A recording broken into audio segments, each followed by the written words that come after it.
Renungan dari bacaan Wahyu 8 ya. Wahyu 8 ini anak domba Tuhan Yesus kita akan membuka meterai atau segel yang ketujuh. Ya, pasal 6 berakhir di meterai ke-6. Pasal 7 ada jeda ya, tapi pasal 8 kita kembali akan melihat penghakiman dan murka Tuhan diturunkan atas dunia dan isinya ya. Oke, kita akan baca langsung judulnya meterai yang ketujuh ayat 1. Dan ketika anak domba itu membuka meterai yang ketujuh, maka sunyi senyaplah di sorga, kira-kira setengah jam lamanya. Wow, ini sangat menarik. Padahal selama ini kita baca di sorga itu penuh dengan aktivitas pujian, penyembahan, ya, memproklamasikan kedahsyatan Tuhan, mendeklarasikan kebaikan Tuhan, nyanyi kudus kudus kudus ya. Tiba-tiba sekarang surga itu hening dan cukup lama, kira-kira setengah jam. Dibilang di sini lamanya ya, nggak dibilang kenapa alasannya di sini, tapi secara konteks ya, ini ada bacaan komentari yang saya baca, katanya dibilang ini mengantisipasi sesuatu yang lebih dahsyat lagi ya, murka Tuhan yang lebih dahsyat, yang intensitasnya lebih luar biasa lagi. Dan juga Tuhan kasih waktu walaupun setengah jam ya, supaya murkanya terdelay, penghakimannya tertunda, supaya orang punya kesempatan juga untuk bertobat ya, karena kita tahu Tuhan kita Tuhan yang tidak berkenan pada kematian orang fasik ya. 2 Petrus 3 ayat 9 dibilang Tuhan kita itu Tuhan yang sabar, tidak mau orang binasa, tapi semua orang berbalik dan bertobat ya. Ayat 2. Lalu aku melihat ketujuh malaikat yang berdiri di hadapan Allah, dan kepada mereka diberikan 7 sangkakala.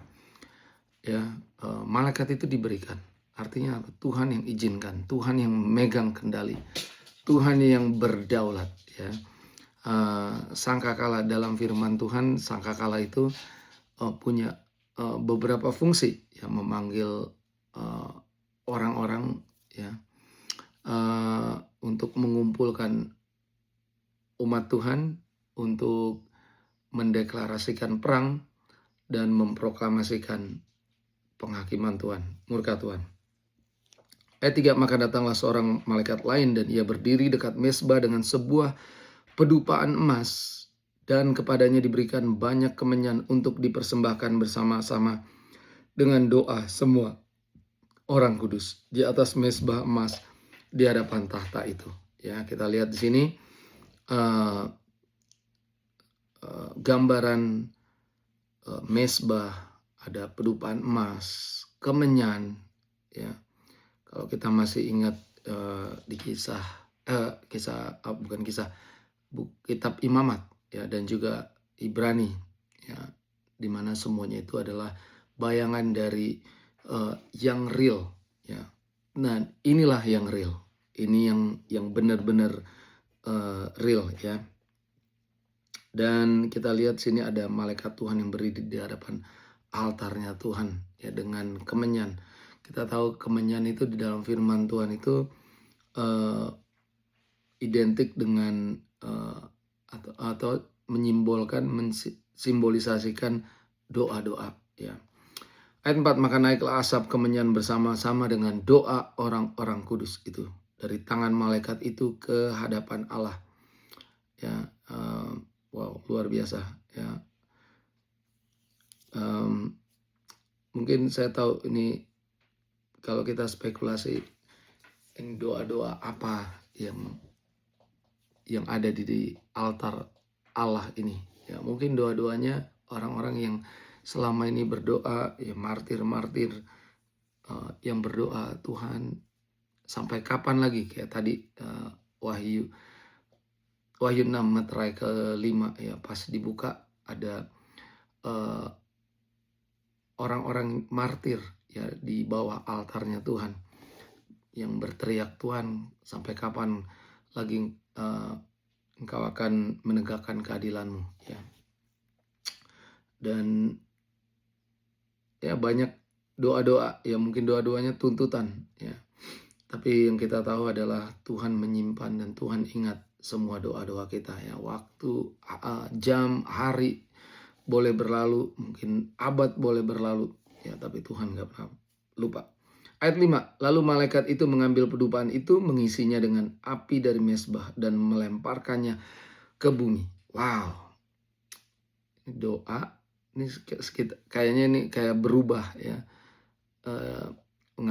Malaikat ngambil pedupaan, mengisinya dengan api dari mezbah dan melemparkan ke bumi. Kita lihat sini, hakim dunia sedang action. Maka meledaklah bunyi guruh disertai halilintar dan gempa bumi. Wow, sesuatu yang dramatis kita lihat sedang terjadi ya, saat doa dinaikkan, penghakiman Tuhan turun ya. Dan wow, ngeri banget ya. Ayat 6, dan ketujuh malaikat yang memegang ketujuh sangkakala itu bersiap-siap untuk meniup sangkakalanya. Nah, kita tahu meterai ketujuh dibuka. Setelah dibuka, ternyata isinya ada 7 sangkakala, 7 trompet ya. Dan ada 7 malaikat yang memegang sangkakala itu, dan mereka udah ready untuk meniup ya. Tapi kita lihat Tuhan Yesus yang megang kendali, Tuhan Yesus yang in control ya, dan dia punya waktunya sendiri ya. Ayat 7, lalu malaikat yang pertama meniup sangkakalanya dan terjadi hujan es dan api bercampur darah. Dan semuanya itu dilemparkan ke bumi, maka terbakarlah sepertiga dari bumi dan sepertiga dari pohon-pohon dan hanguslah seluruh rumputan hijau. Wow. Ngeri.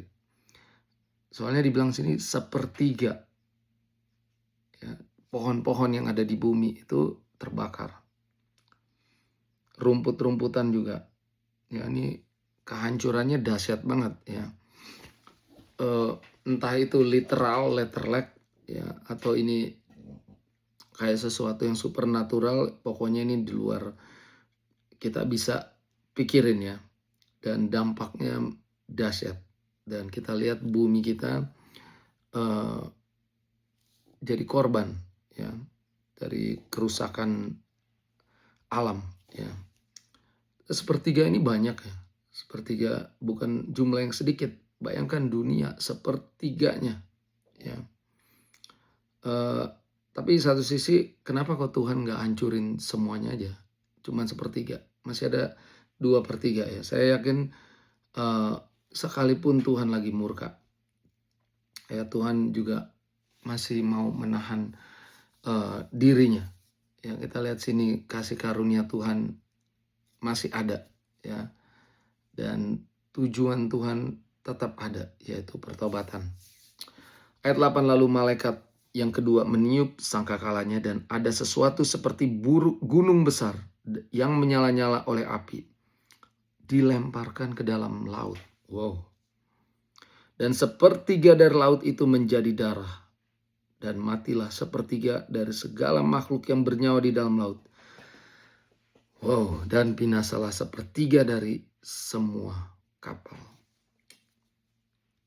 Banyak orang yang berspekulasi ya, ini yang mengakibatkan ini semua sampai gunung aja bisa dilempar ke laut. Artinya harus ada ledakan, atau banyak orang pikir ini kayak ada asteroid, meteor ya, atau gempa yang luar biasa sampai gunungnya loncat pindah ke dalam laut ya. Saya nggak bisa bayangkan ya. dahsyatnya, ya. Dan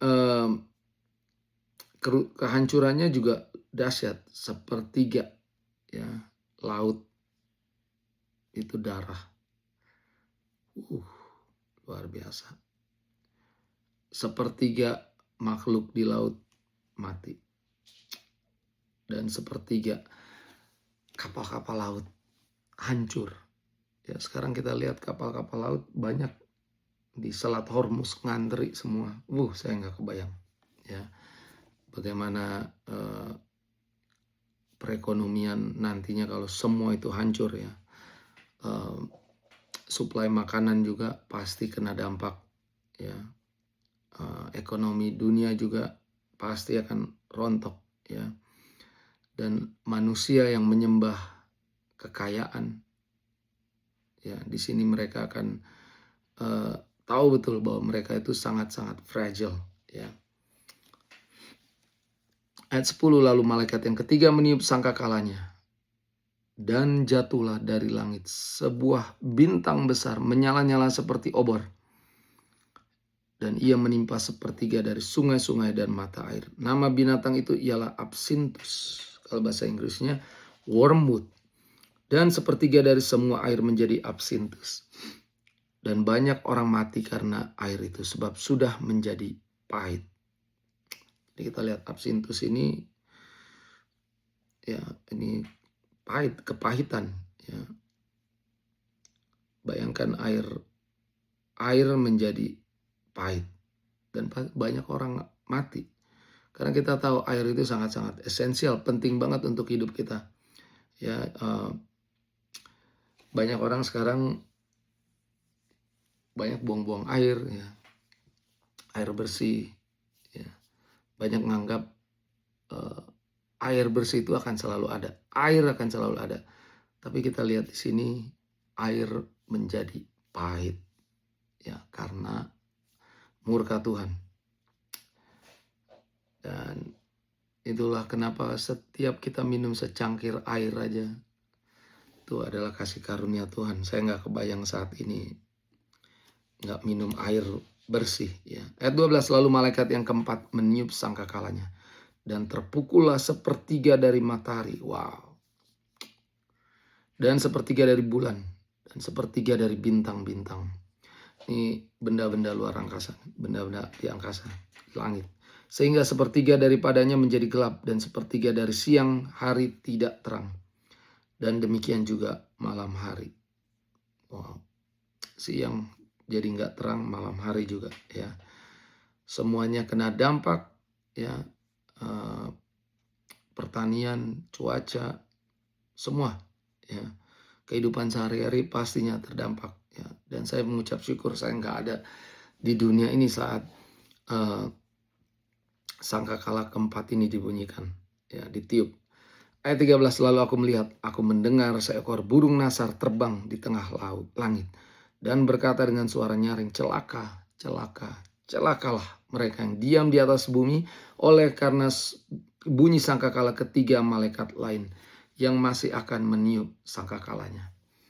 Ya, banyak orang berpandangan bahwa burung nasar ini sebenarnya ini malaikat kabar Injil. Dan di sini entah itu malaikat, entah itu burung nasar atau eagle, bagi Tuhan gak ada yang mustahil. Tuhan bisa buat binatang ngomong, zamannya Bileam bisa ngomong, ya, keledai, apalagi burung, ya, dan lain-lainnya. Dan dibilang celaka, celaka, celakalah 3 kali. Ini tandanya serius. Dan di sini dibilang katanya ada 3 malaikat lagi yang udah get ready, siap-siap meniup sangkakalanya. Dan pastinya ini yang lebih dahsyat dari yang sebelumnya, ya. Yang 4 pertama udah dahsyat, ini lebih parah lagi, ya. Ya, inilah Wahyu 8, ya. Jadi kita bisa lihat di sini kedahsyatan penghakiman Tuhan, murka Tuhan atas dunia ini, atas orang-orang yang menolak Dia, ya, orang-orang yang memberontak Dia. Dan harusnya kita yang baca kitab Wahyu ini kita nih di-warning sama Tuhan. Kita sendiri yang orang percaya, kita di-warning supaya kita hidup benar di hadapan Tuhan. Semakin serius ikut Tuhan, gak boleh lagi main lagi. Ini juga panggilan mengingatkan kita untuk bertobat kalau kita masih hidup di dalam dosa, ya. Dan luar biasa, Tuhan juga masih Tuhan yang baik, ya.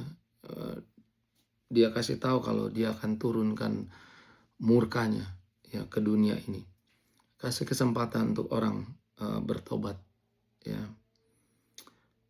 Jadi kita juga belajar bahwa Tuhan gak bakalan menghakimi, mengirimkan murkanya, gak bakalan kirimkan murkanya tanpa ada kesempatan untuk kembali kepada Tuhan, bertobat, ya. Jadi Wahyu 8 ini kita membaca bahwa Tuhan masih dengar doa-doa, ya.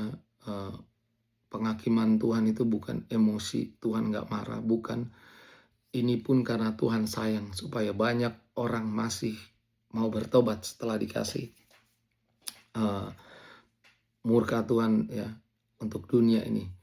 Dan kita lihat ciptaan yang ada di bumi semuanya bergantung sama Tuhan. Kalau enggak Tuhan izinkan, enggak bakalan terjadi. Tapi karena Tuhan izinkan, maka terjadilah penghakiman atas dunia ini. Dan kasih karunia Tuhan juga kita masih bisa lihat di sini, ya. Sekalipun di saat murka Tuhan dicurahkan atas dunia ini, ya. Bagi kita orang Kristen, Wahyu 8 ini bukan sekedar nubuatan tentang masa depan yang biasa, ya. Ini panggilan untuk kita untuk menyembah Tuhan, untuk berdoa, untuk punya perasaan urgent, ya, urgensi untuk kita hidup benar di hadapan Tuhan, ya. Karena Raja yang akan membuka meterai ketujuh ini, sebelum dibuka, ya, dia masih memberikan kesempatan kepada kita untuk bertobat, untuk mengalami kasih karunia Tuhan. Karena nanti sangkakala ini akan dibunyikan, Great Tribulation terjadi. Tuhan memberkati, sampai ketemu di Wahyu 9.